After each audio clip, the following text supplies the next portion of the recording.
رمضان شریف کا مہینہ شروع ہونے والا ہے، اس لیے اس کے لیے پہلے سے ہی تیاری کریں کہ آدمی اپنے کو فارغ کرے اللہ کے لیے، تلاوت کلام اللہ کا اہتمام ہو، روزوں کا اہتمام ہو، اور گھر میں عبادت کا ماحول پیدا کریں، پہلے ہی سے اہتمام ہو،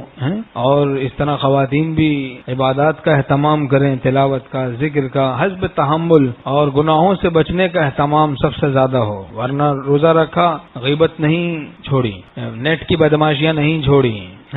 بد نظری نہیں چھوڑی، گناہ نہیں چھوڑے تو ظلمت ہی ظلمت ہوگی۔ محترم جگہ پر کوئی گناہ کرتا ہے اندیشہ شقاوت ہوتا ہے، ایسی محترم مہینے میں کوئی گناہ کرے اس کے لیے بھی اندیشہ شقاوت ہے کہ کہیں شقی نہ بدبخت ہی نہ ہو جائے، اللہ تعالیٰ پناہ میں رکھیں۔ تو گناہوں سے بچنا فرض ہے، فرض۔ 24 گھنٹہ متقی ذاکر رہتا ہے، تو 24 گھنٹہ ذاکر بن جائیں، رمضان شریف سے پہلے ہی ارادہ کر لیں متقی رہنے کا، گناہوں سے بچنے کا اہتمام اللہ تعالیٰ ہم سب کو نصیب فرمائے۔ ہر ساعت قبولیت کی گھڑی ہے رمضان کی، تو دعاؤں کا خوب اہتمام ہو اس میں، ہر ساعت قبولیت کی گھڑی ہے، اور خصوصاً سحر کے وقت، اس وقت تو تہجد کا بھی اہتمام کر سکتے ہیں، اٹھیں سحری کے لیے تو اٹھتا ہے آدمی، بس تہجد پڑھ لے، دعا کر لے، اللہ تعالیٰ سے مناجات کر لے، اور افطار کے وقت حاملان عرش کو اٹھائے ہوئے فرشتے روزے داروں کی دعاؤں پر آمین کہتے ہیں، حدیث شریف میں ہے، تو اس وقت دعاؤں کا خوب اہتمام کرے۔ بعض بس ادھر ادھر دیکھتے ہی رہتے ہیں، کبھی پکوڑے، کبھی سموسے، کبھی کچھ تو کبھی کچھ، بس اسی باتوں میں لگے رہتے ہیں، یہاں تک کہ وقت ہو جاتا ہے اذان کا۔ اور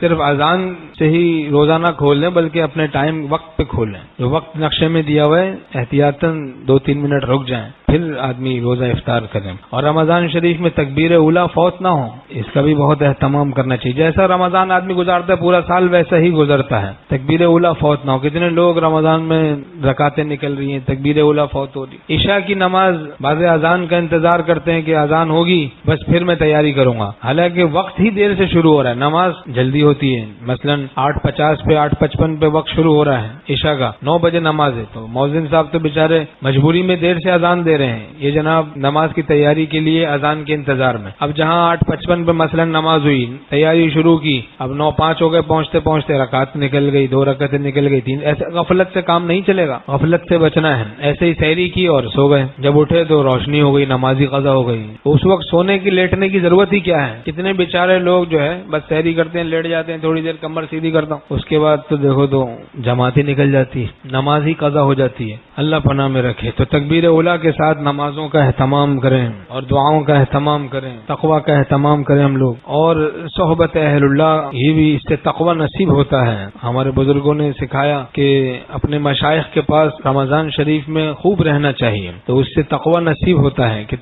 روزے سے بھی تقویٰ آتا ہے، اہل اللہ کی صحبت سے بھی تقویٰ آتا ہے۔ جب ریل اونچائی پہ چڑھتی ہے،